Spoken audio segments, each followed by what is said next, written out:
We will forge a society that is colorblind and merit-based.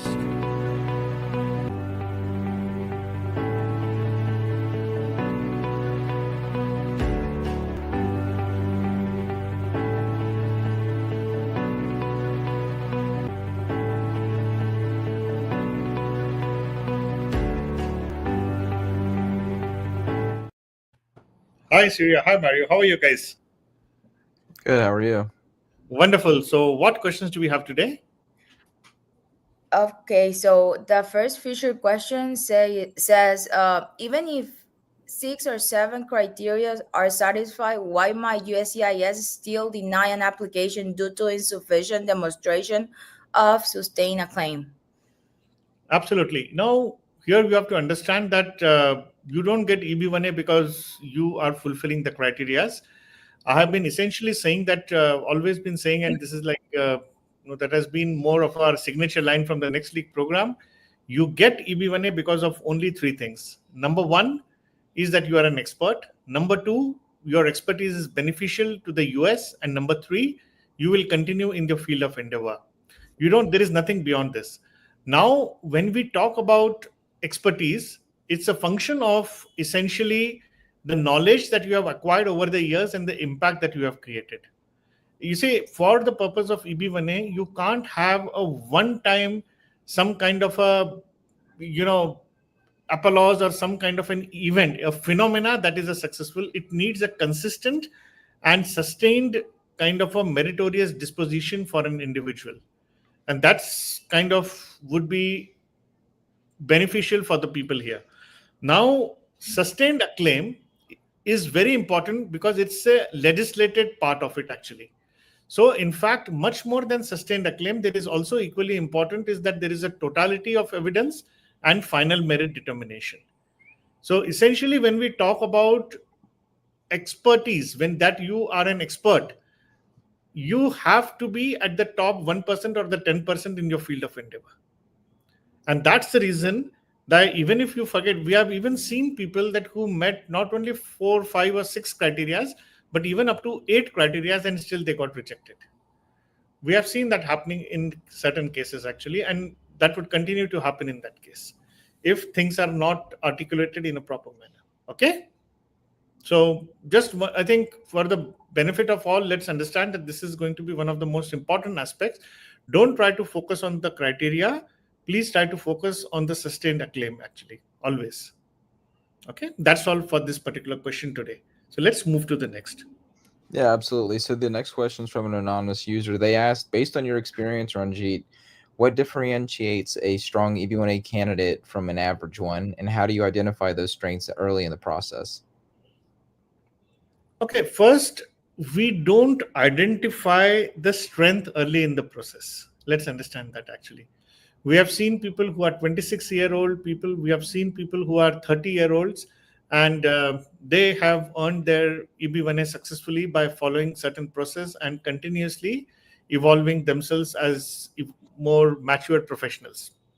Now, there are 3 dimensions of success that we look at it from Next League program perspective. Number 1, your professional standards. This helps us to understand that, what has been your career trajectory? What has been your most likely your field of endeavor? Okay. Now, this is even before we start the done process actually, which is our proprietorship process in terms of define, organize, nurture, and execute. This is even before that. So we see your professional standards.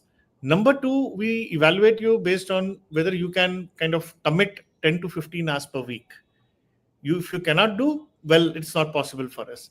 And third, and the most important thing is your coachability. Are you coachable or not? So these are the 3 things we like to see. If you meet these 3 dimensions, you cross a particular threshold, we are more than happy to have you. Now, once you are in the program, remember, as you progress towards your success, there are again 3 pillars for your EB1A success. First is you have to be an expert. Now, when we talk about, what differentiates a strong EB1A candidate from an average one, number 1, an average one is never an expert in this field. Remember that. When you say that you are DevOps engineer. You say that you are a software professional in app development. You are there is some kind of a forte that you have. Now, one needs to be an expert in some field of endeavor, which is very important. And being an expert doesn't mean that you have knowledge. I will just shortly talk about it, that what is important, but let me complete these three pillars. So the first is that you have to be an expert. Second is you need to understand EB1A. So we teach you for that actually. What is EB1A, how to navigate through the process, etc. And the third part is, how to present yourself, how to draft recommendation letters, how to draft expert opinions. We teach you that also actually. Now coming back to the first part, what I mentioned, that you need to be an expert in your field, and that's the quality of a person that gets differentiated. So I repeat what I said. First part is that before you even come into the program, your three items that we would like to evaluate is your professional standards.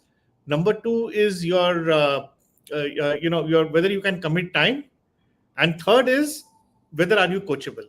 And once you meet this, then we talk about another three aspects, which is your expertise. Number two is whether how much you learn about EB1A, and third is how much you learn to know and how do you present yourself before USCIS in terms of expert opinions, recommendation letters. But one of the most important ingredient is when you claim yourself to be an expert, it's not about how much you know about your expertise. The most important thing is that what problems have you solved. Experts don't talk, they solve problems. Now, what kind of problems in your field of endeavor that you have solved? So typically answering your questions in a straightforward manner, that, okay, what differentiate a strong EB1A candidate from an average one? The most important aspect is what kind of problems, business problems, scientific problems, or anything that the person would have solved in his job or otherwise. And are they scalable? Have they been, have they been recognized? Have they been appreciated? I think these, and how many people were impacted by virtue of those problems that one has solved? What level of expertise is required to do that? And how did you possess that expertise? Now, this is something which is very important. Just to go a little deeper into this, when we talk about and try to identify a candidate, I think there are some people who have solved a problem which has resulted, and what has been the impact of you solving that problem? That is the most important. It results in saving time.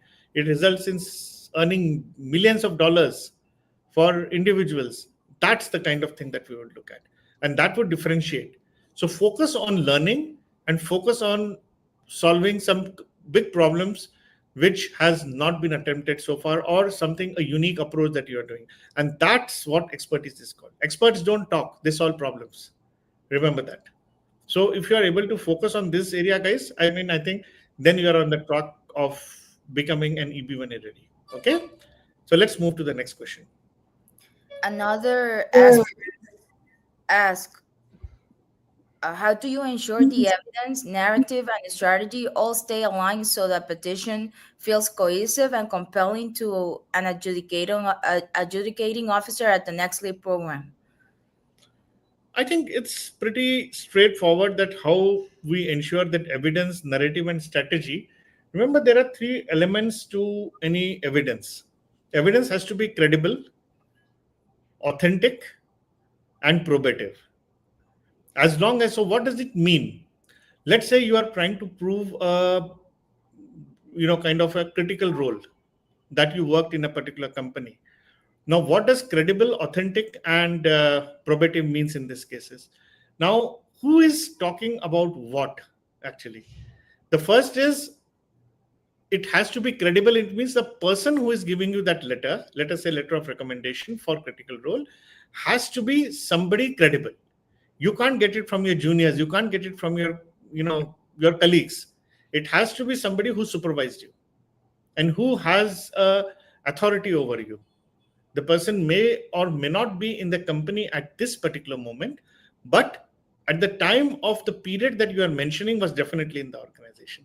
If you are able to do that, I think that is something that makes it, kind of a credible. Now, what is authentic here? It doesn't mean, okay, it has to be genuine. It will not be on the letterhead, But yes, it has to be genuine. Second, what are the metrics that you are trying to use here? That would obviously, part of it would come under probative aspect of it, that how do you say what are the metrics for success, what are the qualitative metrics and what are the quantitative metrics. If you are able to establish that, that is wonderful actually here. And most important thing, and I think you kind of move a little further here, is how does it show your expertise, benefit to the US, and your continuity. If you can show this through your evidence, that is the best way to do things actually. So I mean, we try to kind of inspire people, all the students in the program, to follow this particular route. Okay, so that's how we would like to do it.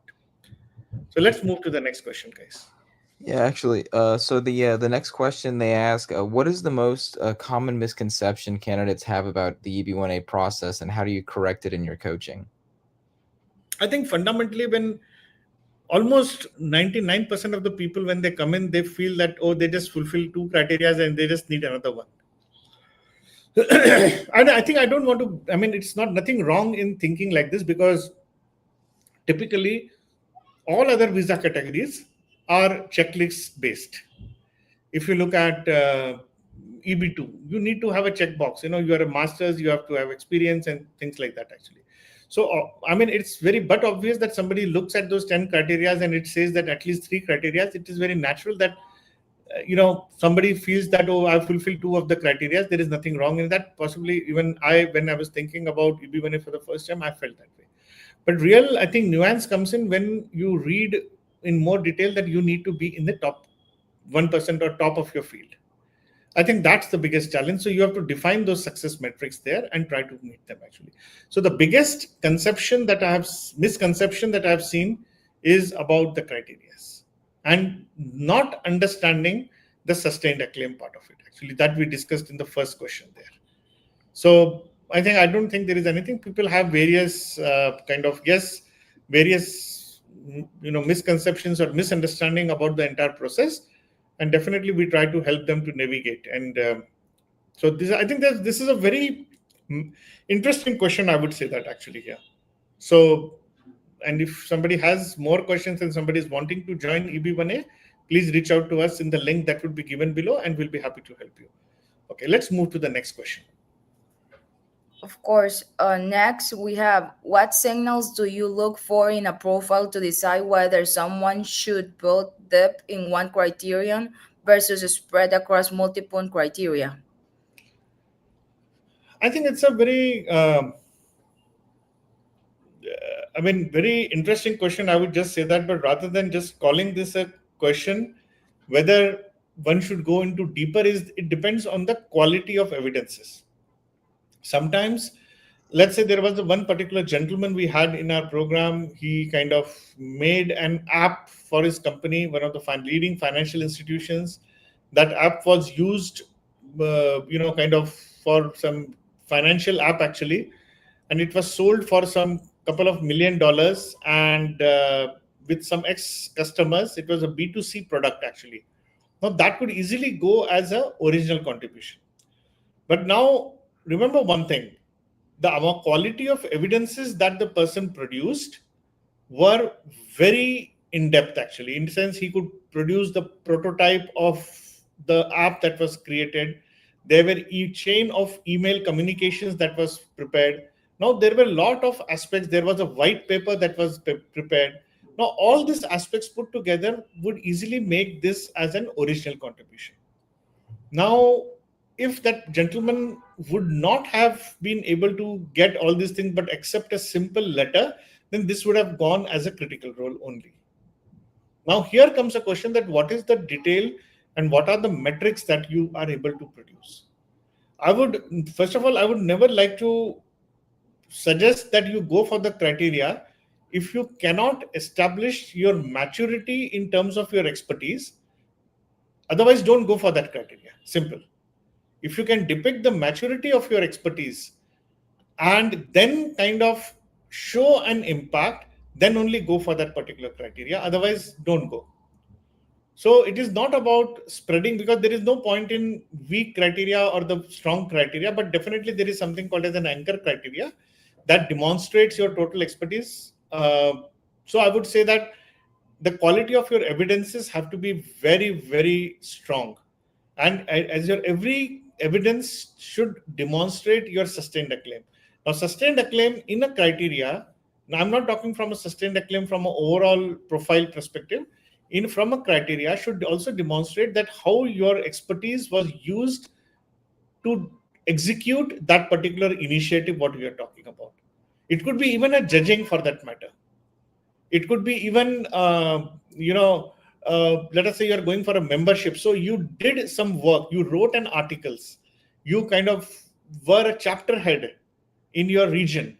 Now that is very, very important here, and if you are able to establish that, that's something helps to kind of augment your criteria actually. So let's take the last question, guys, now. Yeah, absolutely. So our last question, they ask, how do you, we can kind of piggyback from what you had just said, but essentially they ask, how do you help someone transform existing work? So this is job responsibilities, projects, patents, publications into EB1A credible evidence rather than just starting from scratch. Okay. Now, it's a very, this could have been one of the featured questions. In fact, I would like to say this. Let's say, for example, somebody has a 10 years of experience. I would like to just take a step back before we even try to answer this question.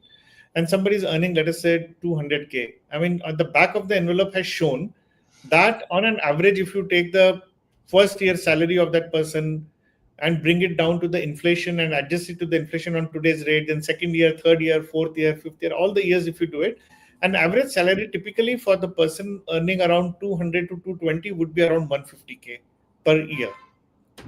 Now, for 10 years, the person has earned approximately $1.5 million overall in the today's value. It means that, let's also understand that if somebody pays you X amount, would expect a return of 20X. So it means that the person has created a value of 1.5 into 20X, that is around 1.5 into 2, that is $30 million. Now, can you articulate those $30 million into specific items or metrics? If one is able to do that, we try to look at that. Then we try to see that, what has been the metrics or in terms of expertise that runs common amongst all the things. Because this also helps to define an expertise actually. Because what happens is many people associate expertise by virtue of the work that they are doing or the job profile or education qualification or business title, but that's not the right way to do it.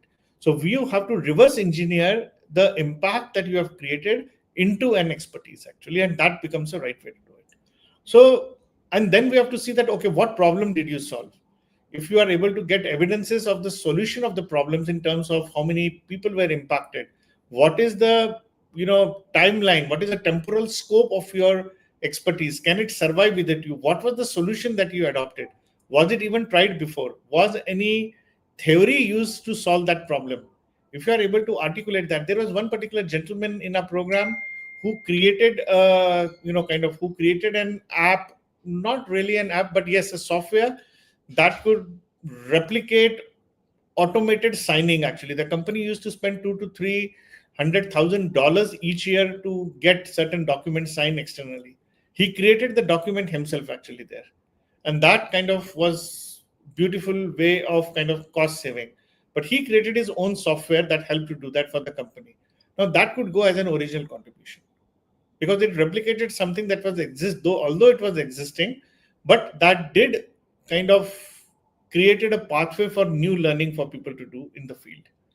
Now, these are some of the things that happen. So depending on, typically what I have seen is, with my own experience, I can say after having kind of studied over 1,000 cases in EB1A, meeting at least 100 achievers, now we have 50 from our own program also, I can say that person who has typically 10 years of experience, at least earning around at least 150K plus, definitely there would be some kind of an original contribution that can be checked, actually, can be assessed depending on the nature of activity and the problem that person has solved.